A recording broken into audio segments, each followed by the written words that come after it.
Today's focus is about hand balancing, and we're going to look at Frogstand progressions. So we had a few questions in on this. How do we progress it? Now, the thing that our point of view on this is if you can hold a Frogstand for 30 seconds, the benefit of holding one for a minute is pretty limited. So we need to find other ways to make it more progressive, a bit more intense, because that's how we're going to stimulate the adaptation to actually move into more advanced progressions off the back of it. So just hanging out for a minute, one, pretty boring, but also, again, not going to take us where we need to go. So let's get into our start position first. Now, if we're going to take the framework and we're going to start to think about our movement preparation, it's always worthwhile making sure that we've taken the necessary steps at the beginning to put us in a good position for what we're going to try and do. So by that, I mean starting to make sure that we've got our wrist mobility taken care of and we've done something to fire up the shoulders.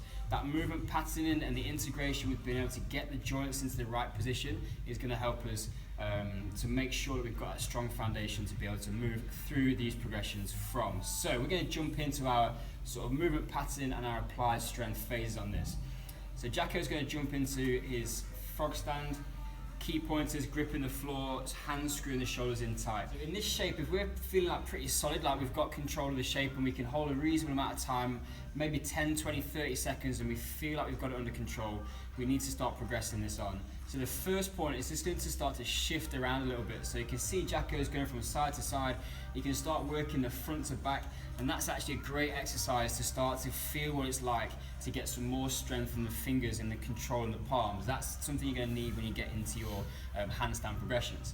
So that's shifting the weight around, really nice little progressive exercise to get you started once you've got the stable base.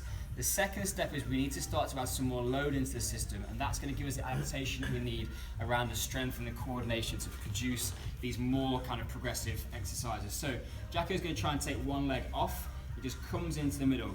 Now to make sure that this is going to be successful, he's got to keep driving down the hands into the floor to keep the shoulder strength and the stability. And it's also thinking about what's happening up here when we're going to take one knee off. This position, when we lose the base of support on the one side, the body's got to compensate, and if we're not ready, it's just going to drop down, the foot's going to hit the floor. So your key point is keep the weight over your hands, keep driving the shoulders in, and anticipate where that instability is going to come from and create the tension throughout the midsection and the core to keep balanced. So really keep pushing down hard to try and keep your hips high. As soon if I keep my hips high, I can put that knee back on. If I drop my hip down, all of a sudden it becomes impossible to get up back from there. The next step gives us a little bit more of a challenge in here. We can start to throw around a bit more progressive work with a single leg rather than just jumping to two legs off. That progression there, Jacko just gives a quick demonstration into two knees off. It's a big jump for the body to try and hold this. All of a sudden we're going into this unsupported position, relying entirely on the shoulders. So we can play around with a little bit of intermediate steps in there. So once that leg comes off, so one side comes off, we can then start to play around with maybe extending it out behind the body. So we're taking some weight away from the base of support. That means that we're going to challenge and put a little bit more load and stress over the shoulders. I also like to add in the side winder, which is also single leg. Possibly a signature move, Jacko. I'll just move slightly so you can see the full effects of this one.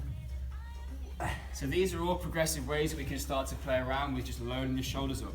Now we've talked a lot about this importance of play. We need to just get creative in this. There isn't a set recipe or progressive exercises where you can do 20 seconds or 30 seconds of this and that unlocks level 5 magically. This is literally about just getting stronger, playing with some different movement patterns, being creative and having some fun.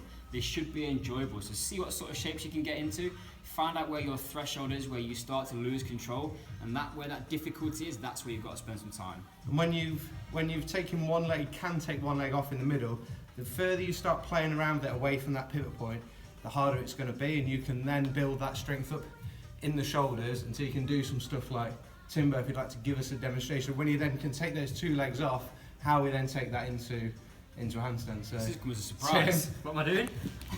So two legs off into handstand. Oh, okay. So he creates this nice stable base. When he takes both legs off, the hip doesn't drop at all. He presses out with the hands, and then he's in this upside down squat position. And then it's just a matter of keeping that control as he keeps straightens the legs. And then he's got his handstand sorted. Beautiful, Tim. Over the I didn't even warm up this morning. That was a fast no warm up. Just done. No warm up. I didn't think I had that. That's why he's had a handstand.